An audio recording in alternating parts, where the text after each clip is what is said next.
So good morning guys. तो चलिए start करते हैं आज की रिवीजन क्लास। बताइए, एक T20 इंटरनेशनल मैच में 7 विकेट लेने वाली पहली पेसर यानी कि तेज गेंदबाज अभी कौन बनी थी? फ्रेडरिक ओवरदिक बनी थी। और ये न्यूजीलैंड के खिलाड़ी हैं। फ्रांस के खिलाफ इन्होंने ये रिकॉर्ड बनाया। एक ही मैच में 7 विकेट ले लिए इन्होंने। जी साथियान का संबंध किस खेल से है? टेबल टेनिस प्लेयर हैं ये। अभी international table tennis federation international open में मेन सिंगल टाइटल भी जीता था इन्होंने। अच्छा, इंटरनेशनल टेबल टेनिस फेडरेशन का हेडक्वार्टर कहां पर है? जहां पर इंटरनेशनल ओलंपिक कमेटी का है, और वो तो अब आपको याद ही हो चुका होगा, लुज़ेन स्विट्जरलैंड में। फिर बताइए, मेरा काम मेरा मान योजना भी शुरू की थी पंजाब की सरकार ने। और आप जानते हो पंजाब के नए गवर्नर बन गए हैं जो तमिलनाडु के थे, बनवारी लाल पुरोहित। और चलो कमेंट बॉक्स में टाइप करके बताओ फिर तमिलनाडु के कौन बन गए।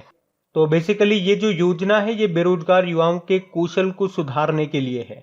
Accelerating India 7 years of Modi government नाम की बुक को लिखा है पूर्व केंद्रीय मंत्री केजे अल्फोंस ने, और इसको एम वेंकैया नायडू जी ने रिलीज किया था, लॉन्च किया था। पंजाब नेशनल बैंक के एमडी सीईओ का नाम बताइए। एस मल्लिकार्जुन राव है, और अब इनका कार्यकाल 2022 तक के लिए बढ़ा दिया गया था। भाविना बेन पटेल का संबंध किस खेल से है? तो ये टेबल टेनिस प्लेयर ही हैं। अभी इनका नाम न्यूज में क्यों था? क्योंकि टोक्यो पैरालंपिक 2020 में सिल्वर मेडल जीता था इन्होंने। वैसे आप जानते हो टोक्यो पैरालंपिक में हमने टोटल 5 गोल्ड जीते हैं। वैसे तो टोटल 19 मेडल जीते हैं, और हमारी जो रैंकिंग की लिस्ट में हमारी जो रैंक है वो 24 है।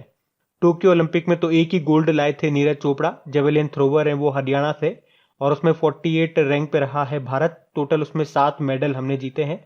आप तो कमेंट बॉक्स में ये टाइप करके बता दो जो टोक्यो पैरालंपिक में हमने 5 गोल्ड जीते हैं किस किस खिलाड़ी ने, और उनका संबंध किस किस खेल से है, ये आपको पता होना चाहिए। और हाँ गाइस, देखिए इंडिया के टॉप बैंक एडुकेटर्स एक बार फिर अनअकैडमी पर आपके लिए ला रहे हैं ढेर सारी फ्री क्लासेस। तो अनअकैडमी की हर क्लास कंडक्ट की जाती है आपके बैंक की हर परीक्षा की तैयारी को और भी ज्यादा मजबूत करने के लिए। और ये सारी फ्री क्लासेस आपको मिलेंगे अनअकैडमी पर, जहां पर आप अपने फेवरेट टीचर के साथ अपने घर से अपने पर्सनल शेड्यूल के हिसाब से पढ़ सकते हैं। और अनअकैडमी की हर क्लास आप लाइव नहीं तो बाद में रिकॉर्डेड सेशन के द्वारा भी अटेंड कर सकते हैं। और अगर आप चाहें तो क्लास को डाउनलोड करके ऑफलाइन भी देख सकते हैं। और आप लाइव क्लास में आस्क अ डाउट फीचर के द्वारा टीचर से अपने डाउट भी क्लियर करवा सकते हैं। और आप लाइव क्विजेज और टेस्ट सेशन भी अटेंड कर सकते हैं, जहां पर आपको अपनी लाइव रैंकिंग भी देखने को मिलेगी। और अनअकैडमी पर टोटल 12 भाषाओं में क्लासेस कंडक्ट होती है। तो आप अपनी फेवरेट भाषा में क्लास अटेंड कर सकते हैं। आप अपने टीचर के साथ इंटरेक्ट कर सकते हैं, लाइव पोल में पार्ट ले सकते हैं, और ये सभी फीचर आपको मिलेंगे एक ही प्लेटफॉर्म पर, एक ही सब्सक्रिप्शन के साथ। तो आज ही सब्सक्राइब करें अनअकैडमी पर और इन सभी बेनिफिट्स का लाभ उठाइए। और हाँ देखिए, अगर आप मेरा कोड जो कि है क्रिक एग्जाम 10 यूज करते हैं तो आपको एडिशनल 10% का इंस्टेंट डिस्काउंट भी मिलता है। तो आपको इन सभी क्लासेस के जो लिंक हैं वो नीचे डिस्क्रिप्शन में मिल जाएंगे, तो वहां जाकर के आप इन सबका बेनिफिट उठा सकते हैं। अभी हम बढ़ते हैं आगे। अगला देखिए क्या है, राष्ट्रीय खेल दिवस नेशनल स्पोर्ट्स डे 29 अगस्त को मनाते हैं। हॉकी के जादूगर महान हॉकी प्लेयर मेजर ध्यानचंद जी के जन्मदिन को मनाते हैं ये दिन। और इनके नाम पे अभी राजीव गांधी खेल रत्न पुरस्कार का नाम बदल दिया गया, और उसमें जो पुरस्कार राशि है वो 7.5 लाख रुपए से बढ़ाकर 25 लाख रुपए कर दी गई। आपसे ये प्रश्न पूछा जा सकता है कि ये अवार्ड पहली बार कब और किसे मिला था? 1991-92 में ये हमारे जो पहले ग्रैंड मास्टर हैं यानी कि चेस प्लेयर, क्या नाम है, विश्वनाथ आनंद, उनको मिला था। 2020 में 5 खिलाड़ी को मिला था लास्ट टाइम। और आपको याद होगा भी उत्तर प्रदेश के मेरठ में उत्तर प्रदेश का पहला खेल यूनिवर्सिटी बनेगा, उसका नाम मेजर ध्यानचंद के नाम पे रखा गया है, ये भी ध्यान रखना। जूलॉजिकल सर्वे ऑफ इंडिया की पहली महिला अध्यक्ष कौन बनी है? धृति बनर्जी बनी है। बताइए भारत के पहले चुनाव आयुक्त कौन थे? सुकुमार सेन थे। और अगर आपसे पूछे पहली महिला इलेक्शन कमिश्नर कौन रही, तो वीएस रमा देवी हैं, मतलब रही। और वर्तमान में सुशील चंद्रा बने थे 24वें नंबर के। और 24 ही हमारी मेडल की लिस्ट में रैंकिंग रही, किसमें? टोक्यो पैरालंपिक में। वैसे इलेक्शन कमीशन ऑफ इंडिया की स्थापना कब होती है? 25 जनवरी 1950 को, इसीलिए तो 25 जनवरी को नेशनल वोटर्स डे मनाते हैं। और अभी 2 डेप्यूटी इलेक्शन कमिश्नर उपचुनाव आयुक्त के नाम भी आपको पता होने चाहिए। दोनों नए बने थे, अनूप चंद्र पांडे और श्रीकांत टी। बताइए भारत की पहली महिला चुनाव आयुक्त का नाम। ये तो ऊपर हो ही गया, मैंने बता ही दिया आपको, वीएस रमा देवी इनका नाम है। बढ़ते आगे। तो बताइए विश्व विरासत दिवस कब मनाया गया, तो आंसर होगा 18 अप्रैल को। इसकी थीम थी complex past diverse future. World liver day 19 April को मनाया जाता है। National civil services day 21 April को मनाते हैं और 21 अप्रैल को ही world creativity and innovation day यानी कि विश्व रचनात्मक और नवाचार दिवस मनाया जाता है। फिर बताइए अर्थ डे 22 अप्रैल को होता है। इसकी थीम थी रिस्टोर अवर अर्थ और 22 तारीख से लगातार 3 महीने आपको याद रखने पड़ेंगे। देखो 22 मार्च से शुरुआत करो वर्ल्ड वाटर डे, मार्च के बाद आता है अप्रैल, तो 22 अप्रैल अर्थ डे, फिर उसके बाद आता है मई, तो 22 मई वर्ल्ड बायोडाइवर्सिटी डे, ये याद रखना है। उसके बाद विश्व पुस्तक व कॉपीराइट दिवस पूछ रहा है, 23 अप्रैल को मनाते हैं क्या। और अगर आपसे पूछा जाए 2021 के लिए विश्व पुस्तक राजधानी किसे चुना गया, जॉर्जिया की कैपिटल तबलीसी को। अब बताइए विश्व पशु चिकित्सा दिवस 24 अप्रैल को मनाते हैं। इसकी थीम थी कोविड-19 संकट पर पशु चिकित्सा प्रतिक्रिया। और अगर मैं आपसे पूछूं किस राज्य ने देश के पहले पशु चिकित्सा एम्बुलेंस नेटवर्क की स्थापना करने की घोषणा की थी, तो आंसर होगा आंध्र प्रदेश ने। अच्छा आप तो ये बताइए राष्ट्रीय पंचायती राज दिवस कब मनाया जाता है, 24 अप्रैल को। और आपको बता दूं नेपाल की संसद का नाम क्या है, नेशनल पंचायत, राष्ट्रीय पंचायत। वर्ल्ड मलेरिया डे कब होता है, तो 25 अप्रैल को होता है। इसकी थीम थी reaching the zero malaria target. Malaria जो है ये मादा एनाफिलीज मच्छर के काटने से होता है। एक्चुअल में ये तो वेक्टर होते हैं, वाहक होते हैं, वास्तव में जो रोग कारक होता है वो होता है प्लाज्मोडियम प्रोटोजोआ। और हमारा लक्ष्य क्या है, मलेरिया को खत्म करने का 2030 का है, टीबी को खत्म करने का 2025 का है। और अगर आपसे पूछा जाए सिनकोना वृक्ष की छाल से मलेरिया की कौन सी दवाई बनाई जाती है, कुनेन। और मलेरिया जो है ये शरीर के किस अंग को प्रभावित करता है, स्प्लीन को, जिसे आप प्लीहा बोलते हो। और याद रखना आरबीसी का कब्रिस्तान किसे कहते हैं, प्लीहा को कहते हैं।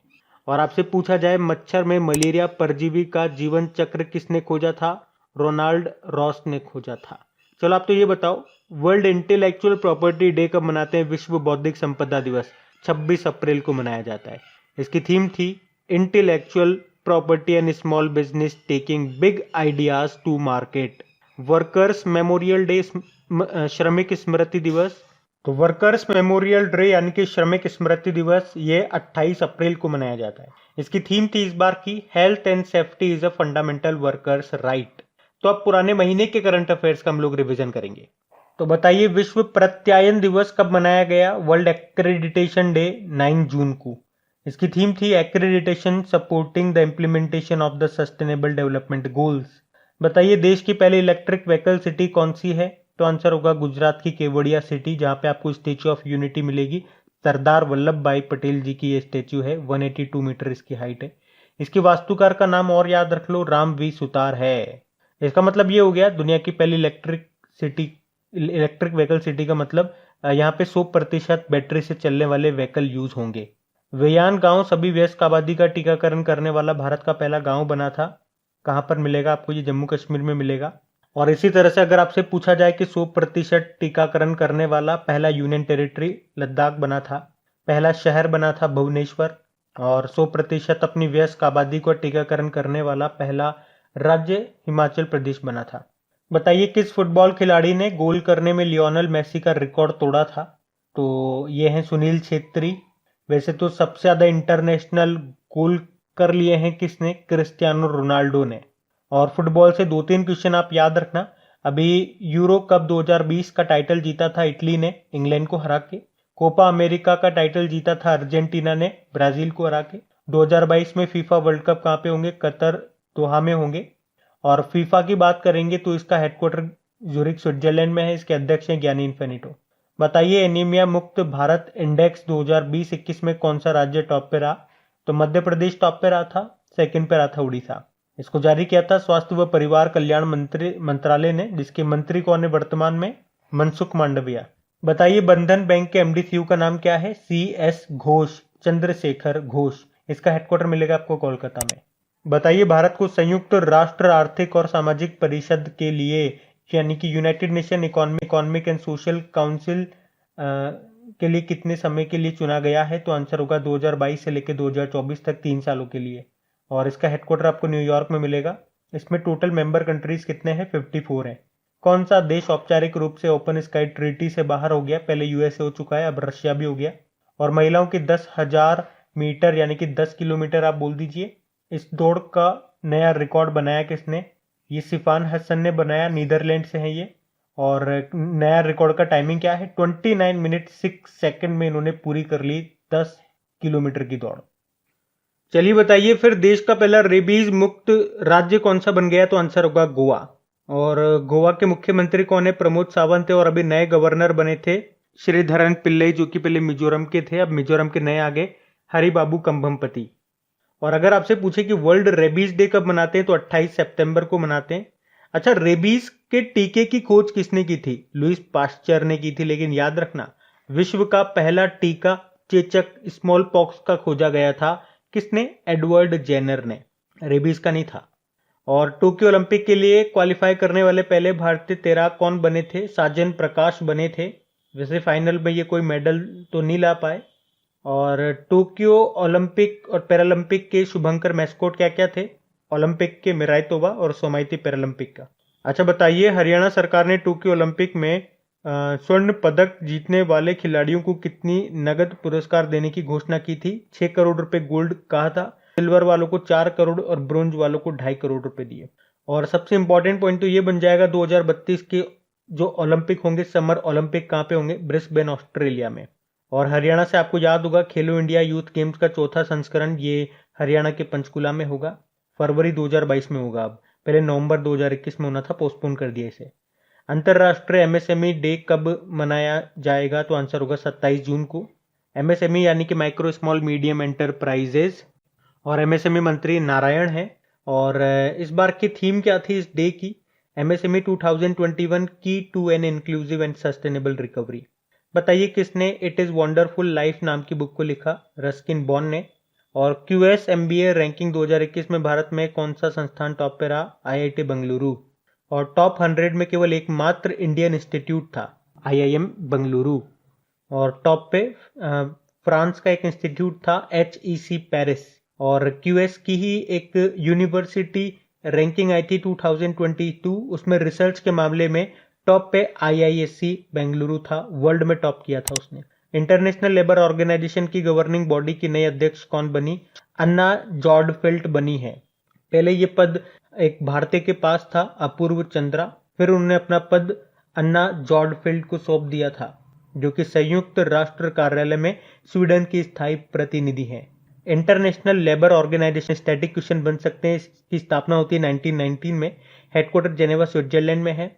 अब बताइए, टाटा पावर किस शहर में देश का सबसे बड़ा सोलर कारपोर्ट इसने लगाया? पुणे में, जिसकी कैपेसिटी है 6.2 मेगावाट की। हर साल 86.4 लाख किलोवाट बिजली पैदा करेगा ये। और अगर आपसे पूछे टाटा मोटर का जीरो कार्बन उत्सर्जन का लक्ष्य क्या है? 2039 का है। किस इंश्योरेंस कंपनी ने वुमेन कैंसर शील्ड नाम से अपनी तरह की पहली बीमा पॉलिसी शुरू की थी? अलायंस इंश्योरेंस, जिसका हेडक्वार्टर मुंबई में है। सीईओ एसवी ठक्करी है। बताइए किस देश ने दुनिया का पहला विशिष्ट हाई स्पीड रेल के लिए ग्रीन रेटिंग सिस्टम लॉन्च किया? तो आंसर होगा भारत ने। तो आप कल के करंट अफेयर्स को रिवाइज करेंगे।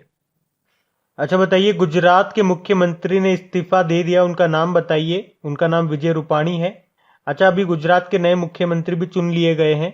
चलिए कमेंट बॉक्स में टाइप करके बताइए। डेली करंट अफेयर्स वाले वीडियो में आज हमने बताया कि किससे बनाया गया नए मुख्यमंत्री, बताइए कौन बन गए। अगला प्रश्न है, पावर सिस्टम में साइबर सिक्योरिटी लागू करने वाला पहला राज्य बना कौन सा? तो आंसर होगा मध्य प्रदेश। और Asian Organization of Supreme Audit Institution का अध्यक्ष किसे चुना गया? ये हमारे कंट्रोलर एंड ऑडिटर जनरल ने 14th नंबर के, इनका नाम है गिरीश चंद्र मुर्मू। जम्मू कश्मीर के पहले लेफ्टिनेंट गवर्नर भी थे ये, उपराष्ट्रपति। राष्ट्रीय अल्पसंख्यक आयोग के अध्यक्ष बन गए सरदार इकबाल सिंह लालपुरा।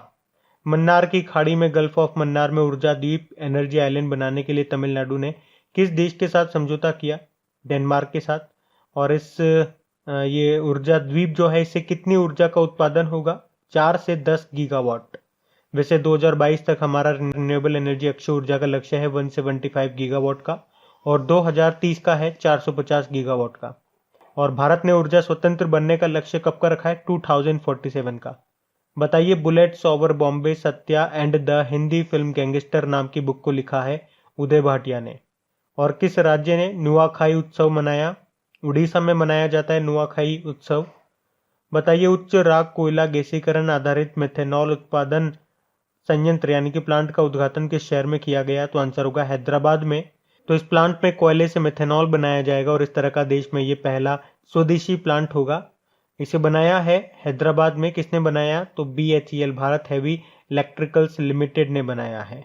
और बताइए मेडिसिन डिलीवरी के लिए ड्रोन टेस्ट करने वाला पहला राज्य आपका तेलंगाना है। और पिरानेसी के लिए ये उपन्यास है इनका। वुमेन्स प्राइज फॉर फिक्शन किसने जीता? सुजाना क्लार्क ने, ब्रिटिश लेखिका है ये। और मैं भी डिजिटल 3.0 अभियान का संबंध किससे है? स्ट्रीट वेंडर्स से। इसमें QR कोड से डिजिटल भुगतान लेन देन कैसे करना है इसकी ट्रेनिंग दी जाएगी जो हमारे स्ट्रीट वेंडर्स होते हैं उनको। तो गाइज ये था आज का आपका रिवीजन वाला सेशन। अच्छा लगा हो उसे लाइक करके शेयर जरूर करना अपने दोस्तों के साथ में। जो भी आपके स्टडी ग्रुप हो गए प्लीज एक बार लिंक को शेयर कर दीजिए इस वीडियो के। Thank you guys.